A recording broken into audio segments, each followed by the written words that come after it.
as we move through chapter 1 and into chapter 2 of the book of Ruth, we are opened up to the themes of bread and belonging.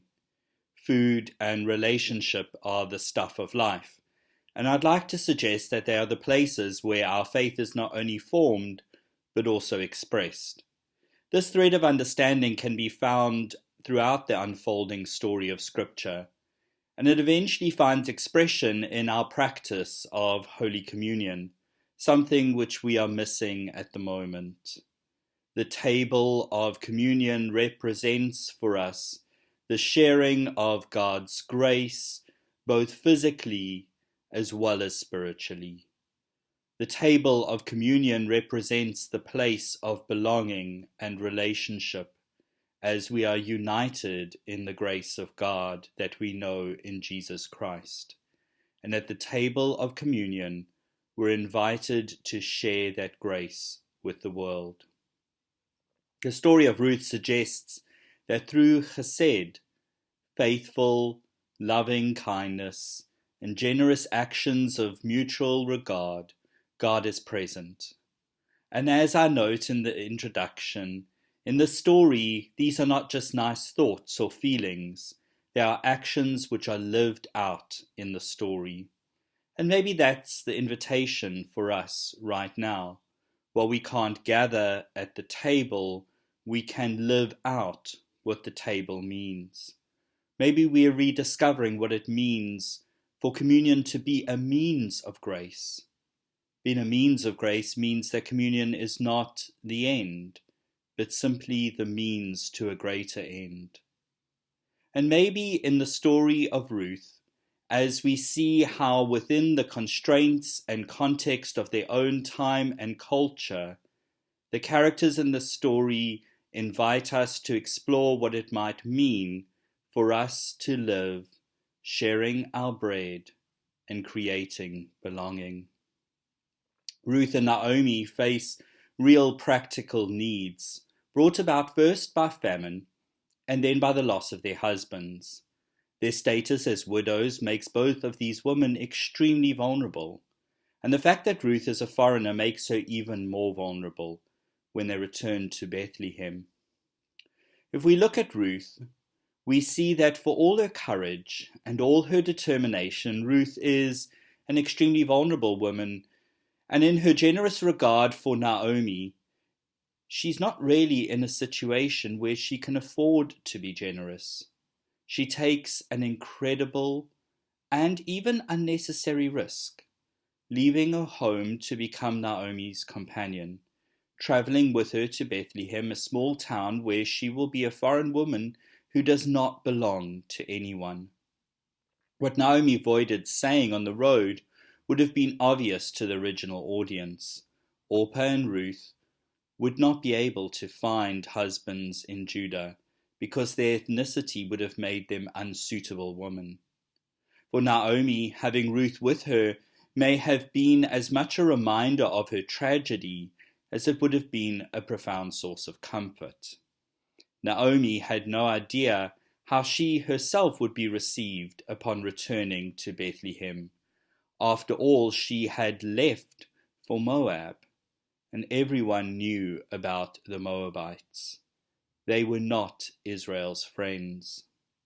And there is no indication that Naomi is pleased with Ruth's decision or her commitment to her in the beginning. Ruth has not accepted her advice or authority in a culture where a mother-in-law would have held authority over her. On their arrival in Bethlehem, Naomi makes no acknowledgement of Ruth, and it's not until verse 22 that Ruth is remembered. And what is remembered most of all is her foreignness, and this is what clings to her: Ruth, the Moabite. The Moabite, however, becomes a model of steadfast love in the story. Together with Orpah, she is a challenge to the view that Moab is a godless place and Moabites unclean enemies of Israel.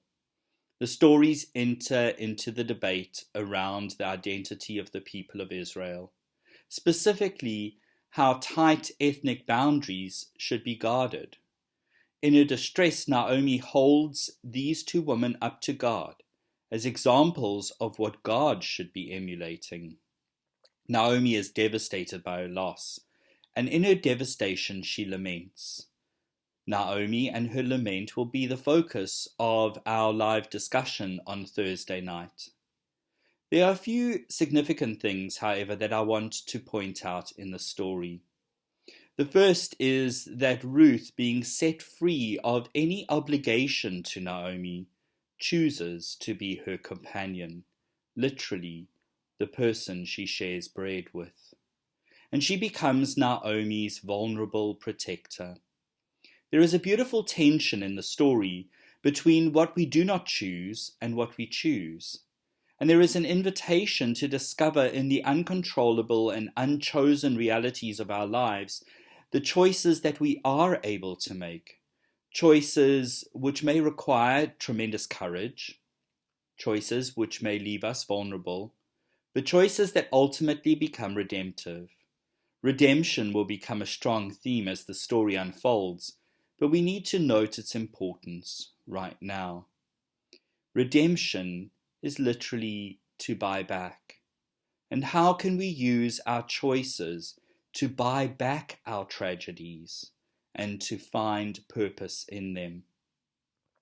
This is not a story of obligation or obedience, as it's sometimes suggested, but rather a celebration of what becomes possible when we are set free to show up for ourselves and for one another.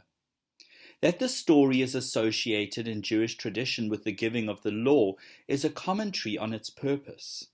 The movement in Scripture is away from obligatory obedience to responsive relationship.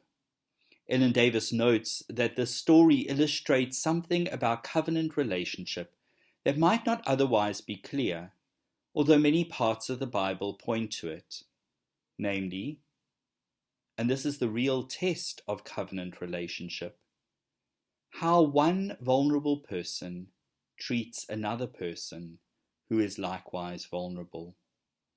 As a vulnerable protector, Ruth stands for countless women throughout history and around the world who, though living in precarious situations, take on the additional task and struggle of caring for the very old, or the very young, or the sick, or the permanently frail. Ruth meets Naomi's vulnerability with her own, and it is out of that their relationship is formed and chesed takes place. As we move into chapter 2, Boaz sees Ruth's vulnerability and meets it with his own, and redemption begins to take place. Ruth's story also dramatizes the command to love the stranger, as it was stated in the book of Deuteronomy. You shall also love the stranger, for you were strangers in the land of Egypt. There's a tension within Scripture between exclusivity and inclusion, and this tension is borne out in the book of Ruth. Ruth invites us to inclusion, to recognize that God's grace extends far beyond the boundaries we are likely to draw. Ruth's story offers an invitation into relationships that extend beyond the simple, neat, and superficial connections we like to keep with those who are like us. The story provokes new insights into what it means to live our generous mutual regard in a way that generates deeper and more meaningful relationships that ultimately become redemptive. This is seen in the companionship, uneasy at first, between Ruth and Naomi, and the relationship of mutual respect that begins to emerge between Ruth and Boaz. These things unfold, and there's a reminder here that relationships are complex, and they're never ever easy. They're never simply a case of superficial getting along. Real and lasting relationships hold a mirror up to ourselves and invite us to work through things. As Ruth moves into action, taking on the responsibility of providing for her and Naomi, her vulnerability increases. A foreign woman among men in the field, places her at extreme risk, but this chapter also demonstrates her agency. Ruth does not simply glean the edges of the field, but boldly seeks to glean among the wheat being harvested. There is again a tension in the story between the vulnerability of Ruth's status and her courage to challenge what she can within the confines of the society she finds herself in. This chapter raises big questions about inclusion and exclusion, the status of foreigners and women, wealth and poverty, and access to food. And it is in how these are addressed in the story that the Hesed of the covenant God is discovered and realized. And there are very real intersections with today. Gleaning was a primary means of support for the destitute prescribed in Israelite law. The basic prescriptions are found in Leviticus chapter 19, also in chapter 23, and Deuteronomy chapter 24. The edges of fields are not to be harvested, and the gleanings, that is, what is not picked up in the first pass-through of those who bundle the grain stalks, also shall be left behind for the alien, the poor, the orphan, and the widow. As a poor non-Israelite widow, Ruth seeks out this means of survival designated for her by Israelite law. Gleaning continues in various forms in the modern world as a means of survival for the destitute. In some countries, it is structured by law, routinized as a welfare safety net, or organized through food banks. But even there, people rummage through the garbage cans to survive. In some poorer countries, conditions for the destitute in search of food are even more dire. In Ruth's interaction with the overseer in chapter 2, and in her first conversation with Boaz, we see the humble and deferential demeanor of a woman who has the legal right to glean, but is still dependent on the willingness of the owner or overseer to obey the law and allow her to work. This raises perhaps a conversation about how people continue to struggle to access their basic needs and exercise their fundamental human rights, and questions about how fair it is for food to be a commodity that is bought and sold at a profit. Boaz, imagining rightly that Ruth has no food with her, invites her to sit with his own workers and to share the food that he provides. It is not a private gesture, but a gesture of inclusion into the larger community. Accepting and recognizing her reticence, he serves her more than she can possibly eat.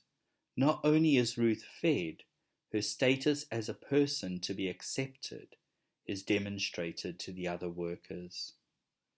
Any reflection on Ruth must recognize that human action in this story is of primary importance, and that human actors have the ability, indeed perhaps the responsibility, to resist and challenge social systems. This story refuses to see the human characters involved as the puppets of God's will or victims of social circumstance. However, underlying these actions is the hope that God will in turn respond to such initiative and bring to fruition what human actors have worked towards. Friends, I invite you to further reflect on the story of Ruth, in particular to move into chapter 2, and I am going to be posting a Bible study that will help you just to explore chapter 2 a little bit further. And then I invite you to join us on Thursday night, where we're going to have a conversation. You can look out for the live stream link, and at 7 o'clock on Thursday night, we'll be reflecting a bit further on the character of Naomi, and particularly also the place of woman in the story. Friends, Shalom.